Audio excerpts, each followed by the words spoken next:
이 시간 우리 부모님들을 위해서 제가 잠깐 우리 기도하도록 하겠습니다. 사랑의 주님, 감사합니다. 우리에게 부모님들을 허락하시는 애 감사합니다. 우리들을 이 땅에 생명의 통로로 사용하시고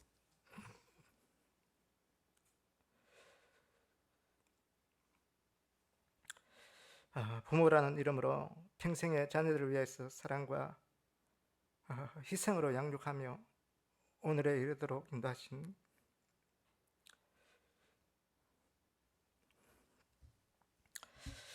하나님의 사랑과 은혜에 감사합니다. 아버지 하나님, 우리 부모님들이 어느덧 세월이 흘러 이렇게 연로해졌습니다.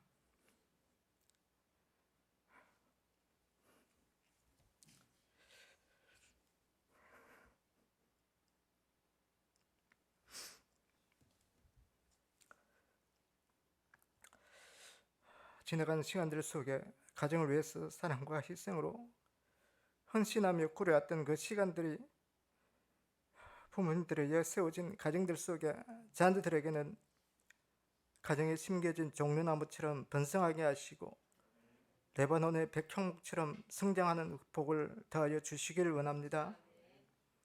우리 부모님들에게는 하나님의 장막에 머무는 영혼들이 되게 하셔 주시옵소서. 늘 물된 동산처럼 푸르름을 더하게 하시고 영혼을 지켜주시고 하나님의 뜰에 심겨진 감람나무처럼 시간이 갈수록 아름다운 열매들을 맺어가는 가정의 복을 더하여 주시옵소서. 사랑의 주님, 우리 부모님들이 늙어 어느덧 백발이 되었습니다. 하나님께서 부모님들의 하나님 아버지가 되어 주시옵소서.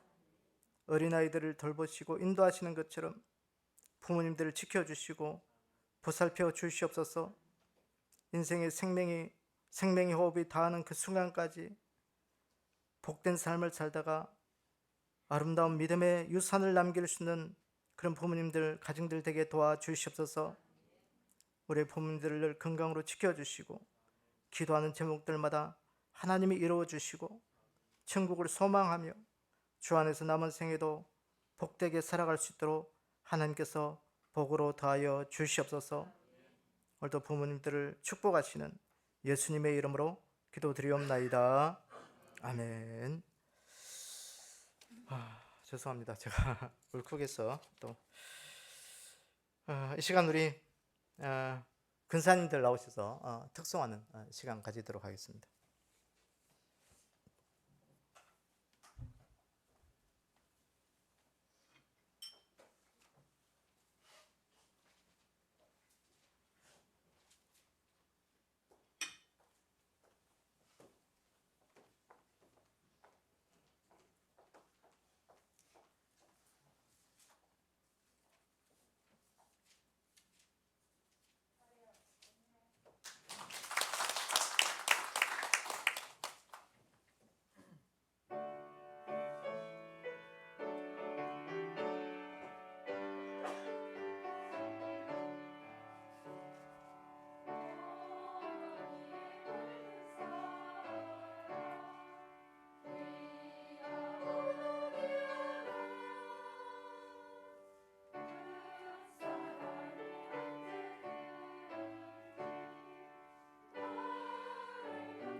감사합니다. 우리 할렐루야.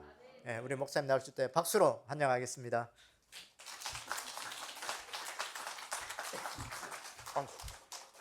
이거 뭐 제가 기럭지가 스목사보다 조금 깁니다. 그래서 마이크를 조금 올리겠습니다.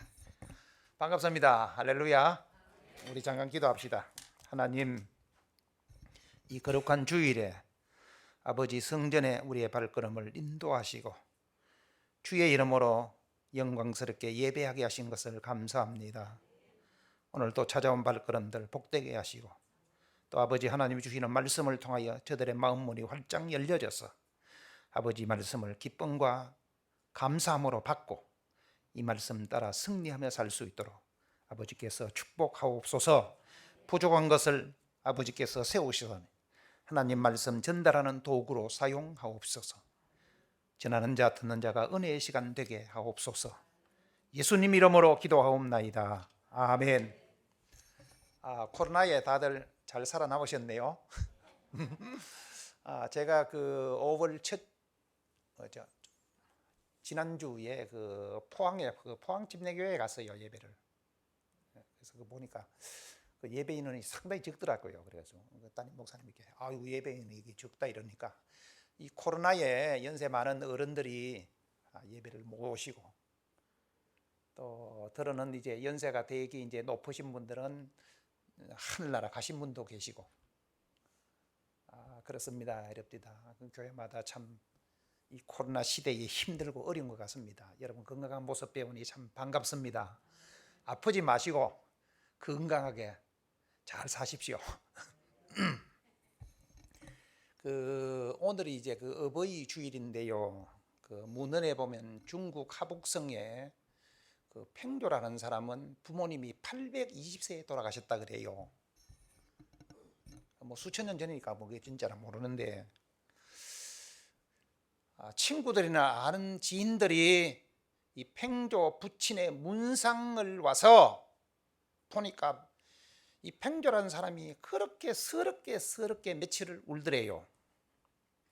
그래서 친구들이 이 사람아, 자네 부모님은 수백 년을 사시다가 이렇게 돌아가셨으니 뭐가 그렇게 슬피 우느냐 그랬더니 팽조가 우리 아버님이 나이가 적어서 돌아가셔서 슬픈 것도 아니고 진짜 내가 슬픈 것은 이 세상에서 나를 가장 염려해 주면서 내가 잘 되기를 바라는 그분이 돌아가셨기 때문에 나는 그것이 슬퍼서 운다. 이게 부모님입니다. 그러니까 여러분 그 부모님을 귀하게 여기시고 경제력 없다고 나이 많아 늙었다고 여러분 홀대하지 마시고 이 땅의 부모님을 잘 섬기시기를 바랍니다. 저도 얼마 전에 우리 그 어머님이 그 아버님은 한 40년 전에 돌아가셨고 어머님이 거의 100세에 돌아가셨어요. 98세에 돌아가셨는데 세상에 어머니가 안 계신데 지금 살펴보니까 참 잘 못한 것이 너무 많아서 제가 참 마음속에 좀 뭐 한이라 할까요? 후회스러움이 굉장히 많습니다. 그렇습니다. 조선시대의 대유학자 송강정철이 그랬습니다. 어버이 살아실 때 성기를 다하여라. 어버이 돌아가시고 나면 성기를 해도 못한다. 평생에 고쳐 못할 일은 이 세상에 이것뿐인가 하노라 그랬지 않습니까? 오늘 말씀은 그 창세기 30장의 이 야곱의 가정을 좀 살펴보면서 이 흔들리는 가정이라는 제목으로 이 가정에 대해 좀 생각을 하려고 합니다. 우리 한국에 지금 현재 가정이 깨지고 부부가 깨지는 경우가 OECD 국가에서 아주 상위층입니다. 좋아서 만나가 결혼하고 자식 새끼까지 낳고 살다가도 어느 날 갑자기 너하고 나가 못 산다 하고 도장 쾅 찍고는 빠이빠이 그래요.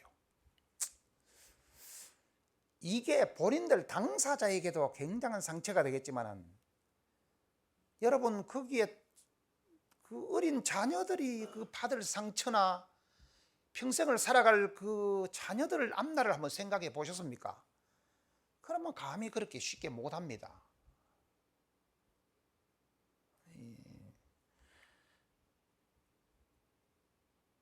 하나님이 인간을 창조하시고 가장 처음으로 만든 집단은 가정입니다. 국가가 아닙니다. 하나님이 아담과 하와를 창조하시고 둘을 부부로 만들어 가정을 이제, 그래서 이들을 통하여 자식이 생산되고, 그리고는 이 가정이 여러분 하나님이 만드신 최초의 집단입니다. 이 가정이 얼마나 귀한지 모릅니다. 집집마다 가끔 가다 보면 이런 거 많이 써놨대요. 한문으로 가화만사성. 가정이 화목하고 가정이 행복해야 만 가지 일이 잘 되고 성사된다, 뭐 그런 뜻 아닙니까? 굉장히 말 좋지.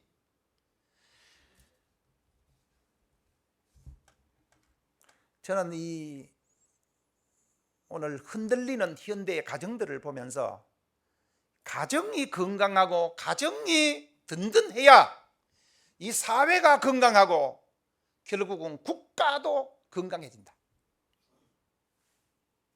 여러분, 그렇기 때문에 여러분 가정을 지키고 그렇게 해야 됩니다. 어떤 분이 쓴 글을 보니까 가정은 마치 꽃밭과 같다. 아무리 예쁜 꽃이라도 심어놓고 관리하지 않고 가만히 놔두면 결국 그 꽃밭에는 잡초가 무성해져서 아름다운 꽃은 볼 수가 없을 것이다. 가정도 마찬가지입니다. 가정이 아름다운 행복의 꽃이 피어나기 위해서는 가족 구성원 모두가 가정을 아름답게 잘 가꾸기 위한 그런 어떤 마음이 있다. 그래야 가정이 유지가 되고 건강한 가정이 될 수가 있는 겁니다. 저는 이 창세기 30장 1절 이하에 보면 이 야곱의 가정이 나오는데, 야곱은 처음에 자기 집을 떠나서 외삼촌 집에 가서 첫눈에 반한 여자가 라헬입니다. 중동 쪽에는 남자가 여자에게 결혼하기 위해서는 그 여자 처갓집에 그 빅물을 줘야 됩니다. 이걸 뭐 인도에서는 지창금이라 그러대요. 그걸 줘야 되는데 야곱은 집을 떠나 있었기 때문에 지창금을 줄 경제적인 능력, 돈이 없었어요.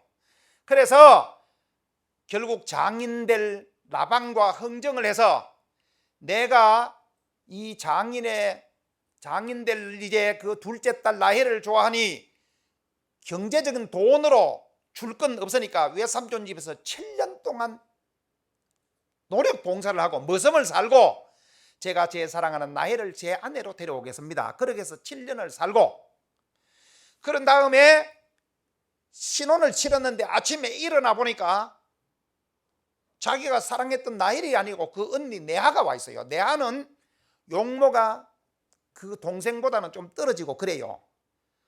그래서 야곱이 이제 난리를 치는 거죠. 나는 7년 동안 머슴을 살면서 내가 사랑하는 여인은 라헬이었는데 왜 언니 레아가 지금 신혼방에 들어와 있느냐.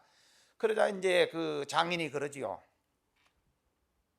우리 마을에서 우리 족속에게는 동생을 두고 언니를 두고 동생을 먼저 보내는 법이 없으니, 그러니 네가 7년 더 일해라. 그러면 또 나이를 더 주마.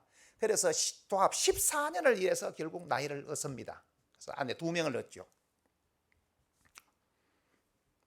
그러다 보니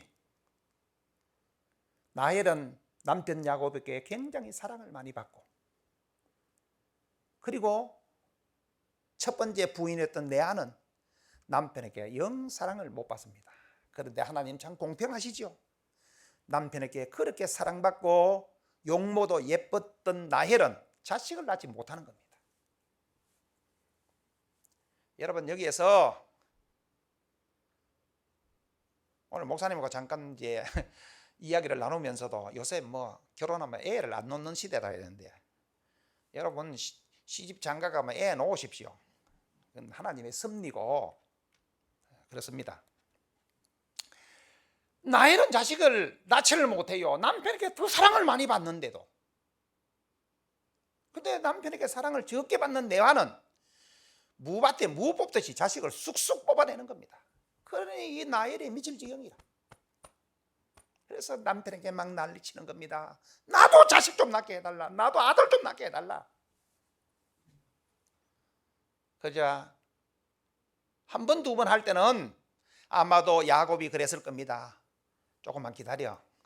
조금만 기다려. 그러면 뭐 우리가 건강한데 아이 안 생기겠느냐고 말을 그러는데 하도 나엘이 막 만날 때마다 나도 자식 낳게 해달라고, 나도 아들 좀 낳게 해달라고 계속 그러니 나중에는 야곱이 화를 내면서 내가 하나님이나 내가 어떻게 당신 애 생기는 걸 내가 어떻게 할 수 있느냐고 화를 내죠.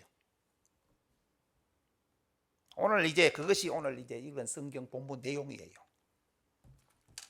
자, 이 말씀을 통하여 이 가정이 이제 그 흔들리고 그런데요. 오늘 이 말씀을 통하여 보면 첫 번째 이 가정이 흔들리지 않고 건강한 가정이 되기 위해서는 가족 구성원이 시기의 대상자나 경쟁자가 되어서는 안 된다는 겁니다. 라헬은 레아를 가족 구성으로 생각하지 않습니다. 경쟁자로 보는 겁니다. 나중에 라헬이 결국은 아이를 낳지 못하자 자기의 몸종을 남편에게 줘서 아들을 둘 낳습니다. 단하고 납달리를 낳는데 이 아이를 낳을 때 라헬이 아이 이름을 뭘 짓는지 아십니까? 첫 번째 낳은 아이를 단이라 그러는데 단은 뭐냐 하면 억울한 걸 풀어줬다 그런 뜻입니다. 내가 인생이 너무너무 억울했는데 이 아이를 얻어서 내 억울함을 풀었다.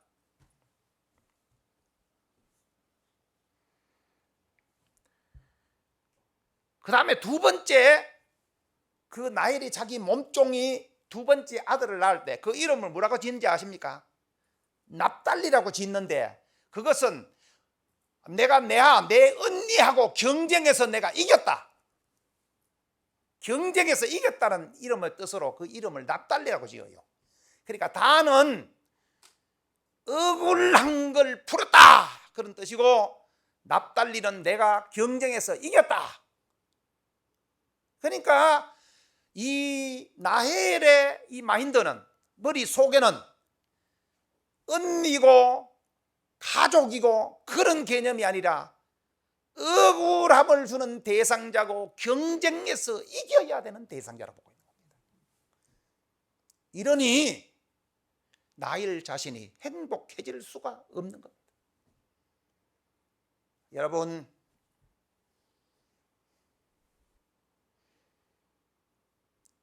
저는 어떤 젊은 가정을 압니다. 이 두 부부는 둘 다 직장 생활을 하는데 제가 가만히 보니까 여자는 자기 월급 받고 벌어가지고 자기 통장에 넣어가지고 자기가 딱 알아서 쓰고 남자는 남자가 그렇게 쓰고 집도 공동 명의로 하고 야, 그 부부가 너무 좀 살벌하고 결국은 하나님의 그 가정을 이루는 부부의 원리를 보면 둘이 부모를 떠나야 한 몸을 이루고 그렇게 사는 건데 여러분 가족이 무슨 경쟁자입니까? 가족은 사랑으로 감싸 안고 여러분 기쁨을 같이 나누고 슬픔은 같이 끌어안고 어려움은 같이 해결하는 그런 어떤 공동체 의식 그런 마음을 가지고 살아야 되지. 가족을 경쟁자, 가족을 억울함을 주는 사람, 내 인생을 힘들게 하는 사람 그런 개념으로 접근하면 가정은 흔들리고 그 가정은 행복할 수가 없는 겁니다. 저는 이 목사님 설교 부탁을 받고 이 성경을 참 읽고 묵상을 하면서 라헬이 행복해지지 못한 그 원인은 인간적으로 보면 라헬이 훨씬 더 행복해야 됩니다. 레아보다. 왜? 자기는 훨씬 더 얼굴도 예쁘고 자기 사랑하는 남편에게 훨씬 더 사랑도 많이 받는데 왜 라헬이 행복하지 못한가? 그건 가족을 억울함을 주는 대상자로 자기가 이 싸워가 이겨야 되는 경쟁자로 보니까 라헬 자신이 행복하지 못하다는 겁니다. 여러분 가족은 내가 기쁨과 슬픔과 사랑 모두를 끌어안고 같이 인생길을 걸어가야 되는 그런 이제 생각을 가지고 사십시오.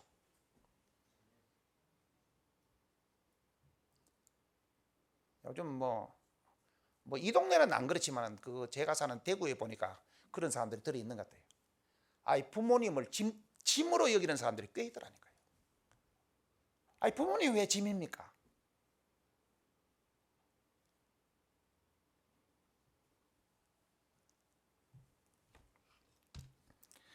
그 나엘이 행복해지지 못한 첫 번째 원인은 같은 가족 구성원 중에 경쟁자를 만들어 놓고 싸워서 이겨야 되는 대상자가 있으니 행복해질 수가 없었다.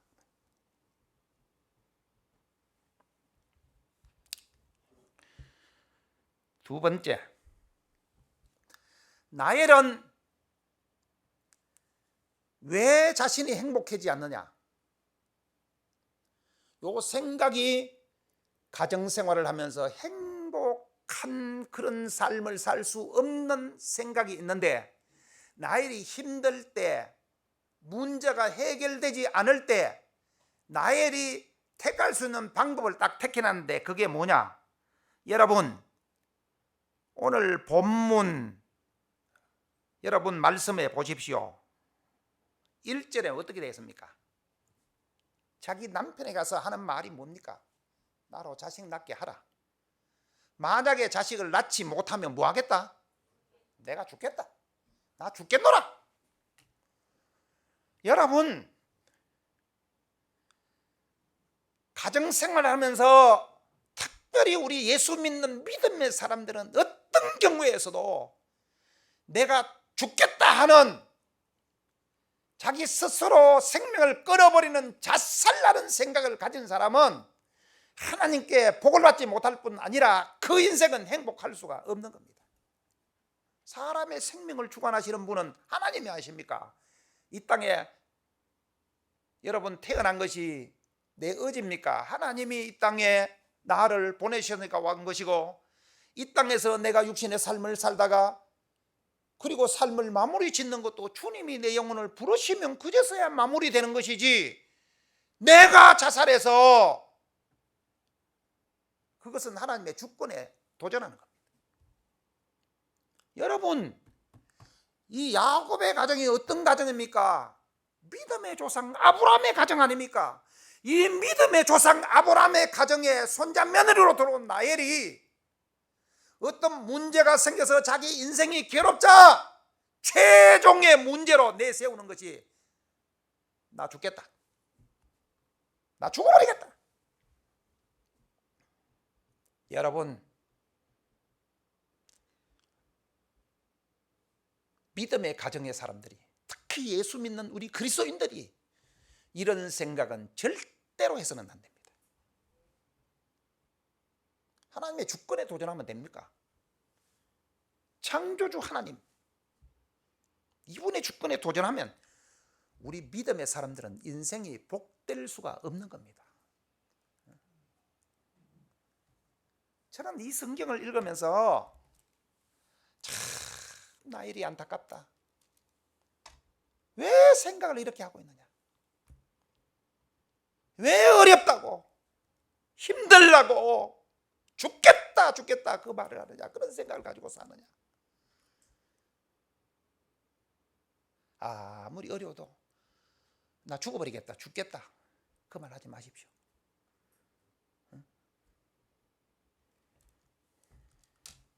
그러면 가정은 흔들리게 되어 있습니다. 세 번째, 이 나엘이 행복하지 못하고 부부간에 싸움이 나고 그렇게 흔들리는 인생 가정이 된 원인은 어려운 문제가 생겼을 때 해결책을 지금 잘못합니다. 사람이 인생을 살다가 가정생활을 하다 보면 100가지 다 좋은 일이 어디 있습니까? 인생은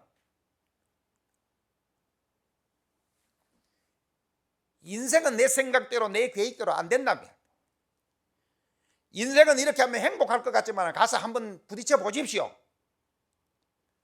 제가 목회할 때 젊은 집사님 한 분이 계셨어요. 결혼식만 있으면 우리 같이 가잖아요. 그래가지고 결혼식에 신랑 신부가 신랑 신부를 안고 걸으라 하고 사진 찍는데 서로 뽀뽀를 하면서 사진을 찍으라 하고 난리를 치고 웃고 막 그러잖아요. 그럼 그 집사님이 뒤에 섰다가 이렇게 보고 뭐라 하는지 아십니까? 지금 좋지. 6달만 살아봐라. 새띠 빠진다. 사람 살다 보면 그래요.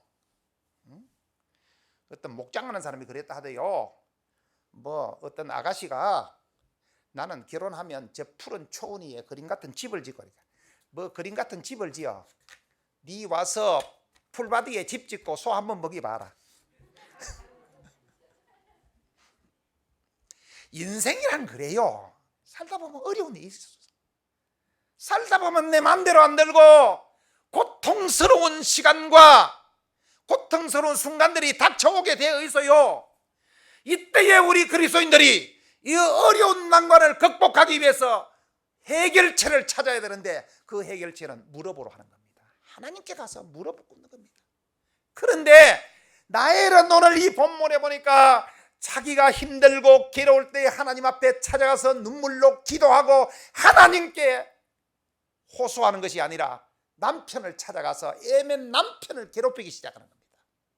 나로 제발 아들 낳게 해달라, 나로 자식 낳게 해달라고 남편에게.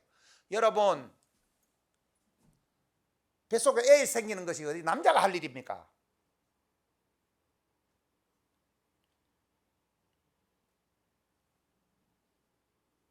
세상 과학으로 보면 남자 여자 만나가 애가 생기지. 그러나 우리는 영적으로 생각하면 하나님이 자식을 선물로 주는 겁니다. 하나님이. 그래서 나중에 보니까 결국은 하나님이 나엘을 불쌍히 여겨서 그의 태를 여심해 그가 잉태하여 아들을 낳고 그 아들을 요셉이라 하였더라. 그렇게 돼 있잖아요. 자식은 하나님이 주시는 겁니다. 그러니까 나엘이 자식을 낳지 못하여 고통스러울 때 해결책을 찾아야 되는 것은 하나님께 찾아가서 무릎 꿇는 겁니다. 여러분, 사무엘상 2장에 보면 한나가 자식을 낳지 못하여 괴로울 때 성전에 가서 눈물로 하나님께 기도하잖아요. 그래서 결국은 큰아들을 얻지 않습니까? 그가 사무엘이에요. 여러분, 야곱은 자기 할 일 다 해서요. 야곱은 그 나엘을 너무너무 사랑해서 안 할 말로, 여러분, 야곱은 밤에 잠잘 때 나엘한테 더 많이 간다니까요. 그런데도 애 안 생기고, 덜 사랑하는 내 아는 애가 쑥쑥 잘생긴단 말이에요. 그거는 뭡니까? 그런데도 나엘은 자식을 낳지 못하여 괴롭고 고통스러울 때 남편을 들이뽑기 시작하는 겁니다. 나로 자식을 낳게 하라. 안 낳으면 나는 죽겠다. 그러자 야곱이 듣다 참다 못하여 결국은 야곱이 화를 내는 겁니다. 그렇게 사랑하는 아내라도 너무 하다 싶은 거죠. 이거는 아니다 싶거든. 그러니까 야곱은 화를 내서 내가 하나님이시냐, 내가 어떻게 애를 생기게 하겠느냐, 내가 하나님이냐. 여러분, 오늘 우리가 부부 생활을 하고 부모 형제 간에 가족 간에 어려운 문제가 생기면 우리 그리스도인들의 해결책은 오직 하나. 어디로? 주님 앞으로 가서 주님 앞에 무릎 꿇고. 예레미야 애가 3장에 보면 이런 말씀이 나와 있어요. 내가 깊은 웅덩이에서, 내가 깊은 수렁 속에서 하늘을 향하여 두 손을 들었나이다. 인생의 깊은 수렁 속에 빠졌을 때 하나님을 향하여 두 손을 높이 들었어요. 그랬더니 고담 9절에 이렇게 나왔어요. 그때 주께서 내게 가까이 하여 이르시되 두려워 말라 하였나이다. 이게 진정한 해결 방법이에요.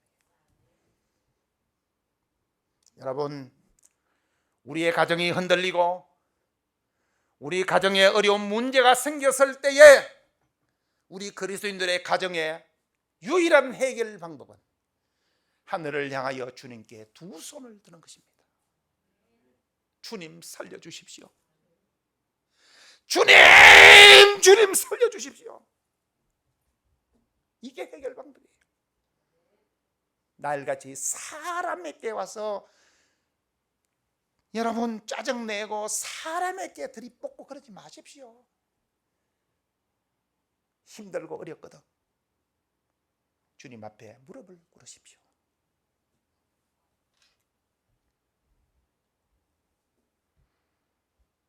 야곱도 그러잖아요. 창세기 35장에 보면 야곱이 막 그 가정의 멸물지하를 당할, 가정이 완전히 망할 위기가 왔을 때 야곱이 뭐라고 대처하는지 아십니까? 안 되겠다. 우리 모두 마음을 정결하고 옷을 갈아입고 그리고는 하나님께 올라가자. 이게 해결 방법이에요.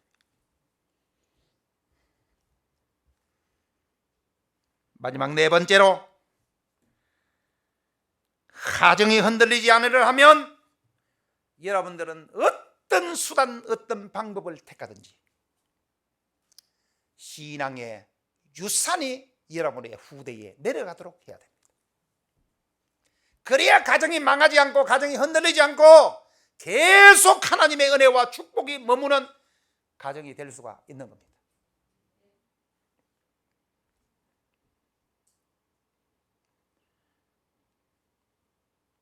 제가 며칠 전에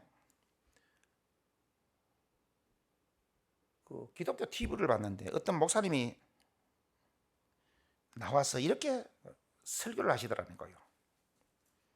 이 코로나 시대에 교회의 청년들 비중이 6에서 7% 정도밖에 되지 않는다. 이게 놀라운 사실입니다. 교회의 청년들이 6% 7%밖에 안 된대요. 그러면 나이 든 사람 다 하늘 가버리고 나면 결국은 어떻게 될 겁니까? 정확한 건 아닌데 어떤 분이 이렇게 추산을 했습니다. 한국교회 현대 한국교회의 장로, 권사, 목회자, 안수 집사님들, 이 중직자 자녀의 50% 정도가 신앙생활을 하지 않거나 신앙생활이 개떡신앙이래요. 이게 큰 문제 아닙니까? 목회자가, 장로님이, 권사님이, 안수지사님들이, 이런 분들이 자식의 신앙이 지금 방치가 되고 있는데, 저들이 영혼이 막 망해가고 있는데 그걸 여러분 손을 쓰지 않고 가만히 있다는 겁니다. 여러분 이러면 어떻게 되겠습니까?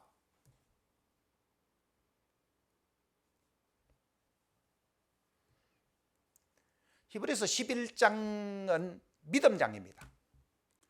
히브리서 11장에는 약 30여 분의 신학이 나옵니다. 앞에 뭐가 딱 붙어 있냐면 요게 전제가 되면서 이름이 나옵니다. 믿음으로 노아는, 믿음으로 아브라함은, 그렇게 되어 있어요. 수십 명의 사람들이 믿음으로 이렇게 나와 있어요. 그런데 여러분 요 히브리서 11장 믿음장 중에 딱 하나 여러분들이 요걸 기억하십시오.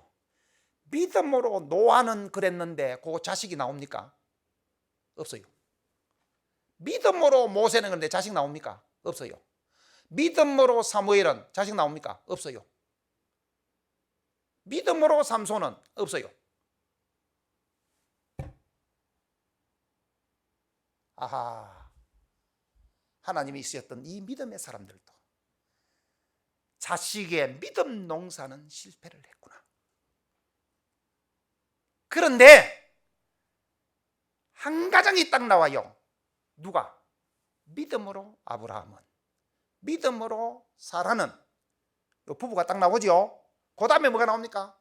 그 아들이 또 이름이 나와요. 믿음으로 이삭은. 그 다음에 또 누가? 손자가 또 나와요. 믿음으로 야곱은. 정손자가 또 나와요. 믿음으로 요셉은. 아브라함의 가정만은 믿음이 몇 대로 쫙 신앙 유산으로 내려오고 있다. 아하, 그렇구나. 저는 그걸 보면서 느끼는 것이, 신앙의 유산이 자식들에게 잘 내려가기 위해서는, 여러분, 물론 엄마가 예수 잘 믿고 아버지가 예수를 잘 믿어서 자식이 예수 잘 믿는 가정이 나오기는 합니다. 그런데 확률적으로 아버지, 어머니, 부모가, 아브라함과 사라가 하나님께 인정받는 믿음으로 살면서 자식을 양육할 때 신앙의 유산이 훨씬 더 자식에게 내려갈 가능성이 많다는 겁니다. 이걸 발견. 오늘날 우리 믿음의 가정들도 막 흔들려요. 대구에 제가 아는 어떤 사람은 교회 집사님이거든요. 그런데도 딸이 이혼해가지고 지금 친정집에서 같이 살고 있어요. 교회도 안 나가. 30몇 살 전에 이 딸이 돌아가지고, 뭐 그분 말씀에 보면 딸년이 집구석에 와가지고 내가 천불나고 죽겠다. 왜 그러니까 맨날 밖에 나가지고 컴컴한 방에 들어앉아가지고 계속 컴퓨터 가지고 게임하고, 컴퓨터 가지고 쇼핑 중독병이 들어가지고 계속 그런대요. 아니, 미치겠다 이러다.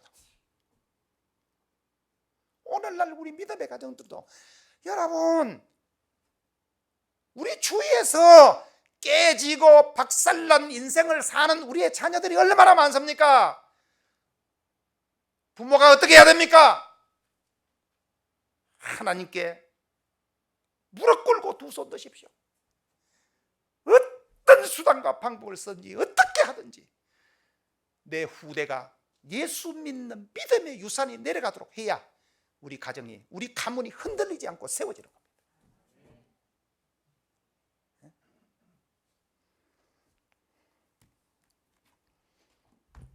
여러분, 가정이 성공하고 자식이 성공한 것이 뭡니까? 내가 뭐 40평짜리 아파트 하나 사가지고 그거 물려주는 거요?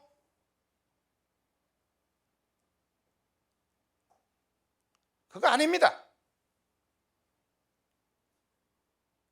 좋은 아파트 물려주고 땅 물려주고 그렇게 한들 그 후대가 주님을 멀리 떠나서 세상에서 방탕한다면 그것이 무슨 의미가 있습니까? 그게 어떻게 축복입니까? 오늘날 우리 그리스도인들의 가정들도 신앙의 유산이 내려가지 못하고 흔들리는 가정이 너무도 많습니다. 우리는 그것을 반성해야 됩니다.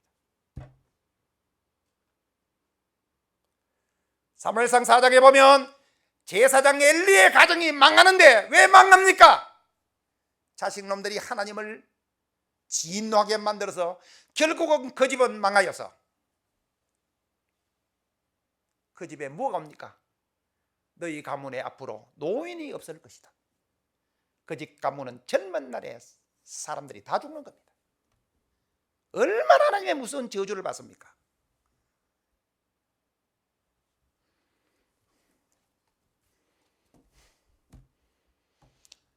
저는 지난번 명절에 제가 아끼던 좋은 성경책을 우리 하준인데 줬어요.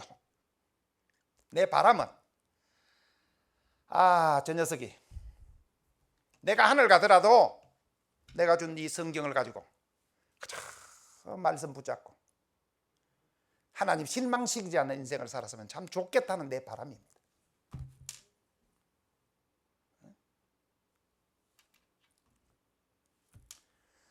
수 없는 가정이 흔들리고 있습니다. 이 가정의 달에 다시 한번 우리 가정을 살펴보면서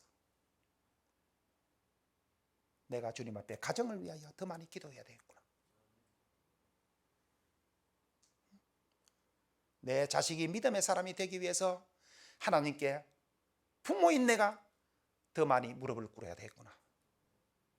내 후대를 위해서 부모인 내가 하나님께 더 두 손을 높이 들어야 되겠구나 하는 그런 생각을 여러분들이 가지십시오.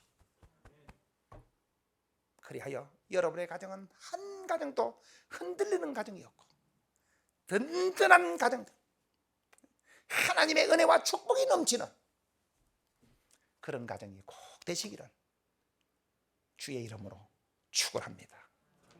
기도하겠습니다. 하나님, 이 가정의 달을 맞이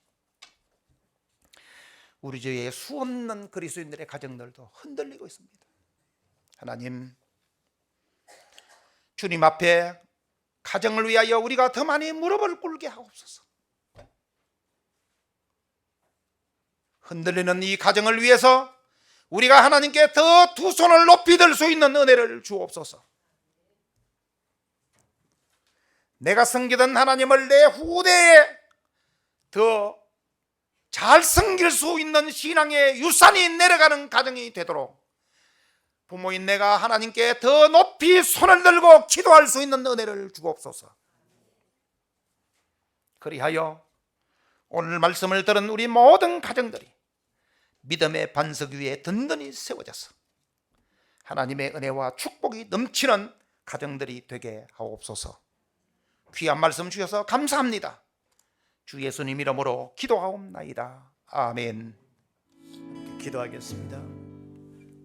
지금은 우리 주 예수 그리스도의 은혜와 하나님 아버지의 무한하신 사랑과 성령님의 위로하시고 교통하시고 역사하시는 은혜가 이 시대 흔들리는 가정 속에서도 우리 믿음의 가정들을 하나님의 지키심과 보호하심 속에 든든히 세워지기를 원하고, 우리 땅에 부모님들을 주시고 또 그 부모님들을 통해서 이 땅에 아름다운 믿음의 유산을 이어가기를 원하는 우리 믿음의 가정들마다 또 부모님들 머리 위에 자녀들 가운데 하나님께서 주님 다시 오실 그날까지 지키시고 보호하신 놀라운 은혜가 영원히 함께하기를 축원하옵나이다. 아멘.